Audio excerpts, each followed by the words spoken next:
A paz de Jesus, tudo bem com vocês? Meu nome é Lucas, nós estamos mais um dia na Bíblia do nosso dia a dia. Nós faremos a leitura do restante da carta de Lucas, capítulo 21. No episódio passado a gente leu uma parte e hoje a gente vai ler a outra parte. Mas antes de tudo, vamos fazer a oração do Espírito Santo para que ele possa nos guiar e nos conduzir durante essa nossa leitura. Em nome do Pai, do Filho e do Espírito Santo. Amém. Vinde, Espírito Santo, enchei os corações dos vossos fiéis e acendei neles o fogo do vosso amor. Enviai o vosso Espírito e tudo será criado, e renovareis a face da terra. Oremos. Ó Deus, que instruíste os corações dos vossos fiéis com a luz do Espírito Santo, fazei que apreciemos retamente todas as coisas segundo o mesmo Espírito, e gozemos sempre da sua consolação, por Cristo Senhor nosso. Amém. Vou fazer a leitura rapidamente aqui para vocês e depois comentarei um pouco sobre promessa, ordem e príncipe eterno. Quando virdes Jerusalém cercada de exércitos, ficai sabendo que a sua destruição está próxima. Então, os que estiverem na Judéia, fujam para as montanhas. Os que estiverem na cidade, afastem-se dela, e os que estiverem fora da cidade, nela nem entrem. Pois esses dias são de vingança, para que se cumpra tudo o que dizem as Escrituras. Ai das mulheres grávidas e daquelas que estiverem amamentando naqueles dias. Pois haverá grande angústia na terra e ira contra este povo. Serão abatidos pela espada e levados presos para todas as nações. E Jerusalém será pisada pelos pagãos até que se complete o tempo marcado para eles.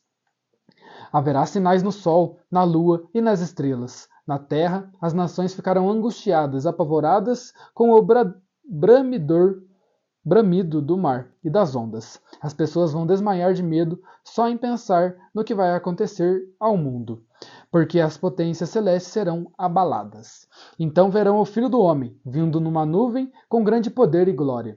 Quando estas coisas começarem a acontecer, levantai-vos e erguei a cabeça, porque a vossa libertação está próxima.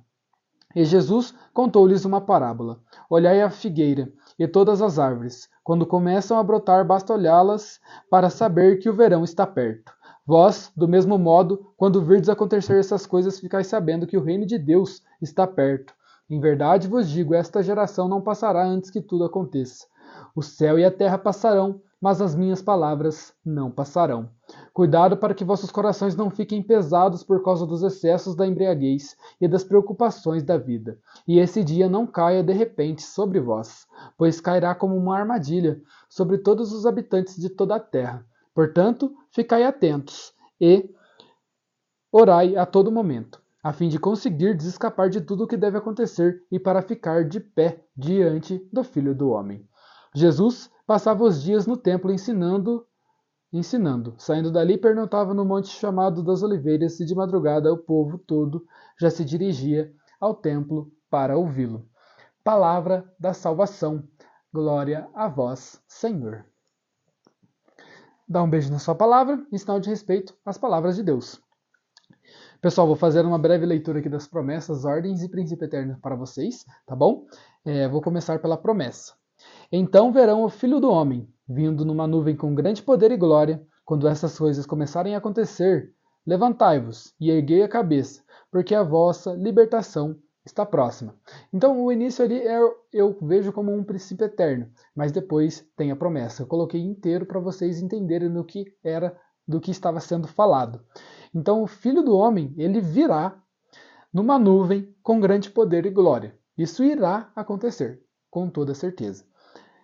Quando essas coisas começarem a acontecer, levantai-vos e erguei a cabeça. Então aqui temos uma pequena ordem. Né? Quando essas coisas estiverem acontecendo, quando vocês sentirem que Jesus está vindo, levantai e erguei a cabeça, porque a vossa libertação está próxima. E ele faz a promessa de nos libertar do pecado, de nos libertar de todo o mal. No caso de Jesus, com a sua morte e ressurreição, ele já nos liberou do pecado,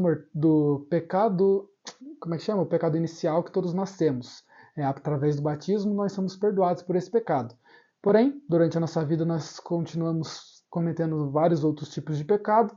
Então, a gente sempre tem que buscar Deus, buscar Jesus, para que possamos, talvez algum dia, parar de pecar. É muito difícil, os santos também pecavam, mas evitar ao máximo o pecado nos leva à santidade. Ordem. Portanto, ficai atentos e orai a todo momento, a fim de conseguir escapar de tudo o que deve acontecer e para ficardes de pé diante do Filho do Homem. E tem outro, que eu vi mais ou menos como se fosse uma ordem também, galera. Eu gostaria de comentar aqui para vocês. Cuidado para que vossos corações não fiquem pesados por causa dos excessos, da embriaguez e das preocupações da vida, e esse dia não caia de repente sobre vós. Então ele pede para que nós tenhamos um cuidado, para a gente não ficar nos embriagando com bebidas, vivendo vidas desenfreadas, para nós tomarmos esse cuidado, para não cairmos também nas preocupações da vida. Às vezes você fala, mas eu não bebo, não sei o que tem, eu não faço essas coisas. Mas, às vezes, as preocupações da vida te tiram de Deus. Às vezes, a preocupação com o dinheiro, às vezes, a preocupação com muitas outras coisas tiram você de Deus. Então, tome esse cuidado a mais durante o seu dia a dia, durante a sua vida. Entregue tudo a Deus. Tudo que você for fazer, entregue a Deus. Se está difícil economicamente, entregue a Deus. Se está fácil economicamente, entregue a Deus também. Não se entregue ao dinheiro. Cuidado, não tem como servir dois senhores. Então sirva somente a Deus. Então, e depois eu vou falar da ordem que eu li primeiro, né? Portanto, ficai atentos e orai a todo momento. Então, é nos pedido para que fiquemos atentos à vinda do Senhor e para que nós oremos constantemente. Em todos os momentos da nossa vida, rezar um Santo Terço, participar de uma Santa Missa, tudo isso nos agrega muito na nossa vida. E, Príncipe Eterno, o céu e a terra passarão, mas as minhas palavras não passarão. Então, o céu e a terra pode até passar, porém as palavras de Jesus Cristo ficarão conosco para sempre. Sempre estará conosco a palavra de Deus. Então, por isso que é muito importante que nós estudemos essa palavra tão rica e tão sábia. Pessoal, muito obrigado por assistirem esse vídeo. A paz de Jesus, salve Maria, tenham um ótimo dia. Não se esqueçam de se inscrever, de deixar um like. Muito obrigado por todos que me assistem.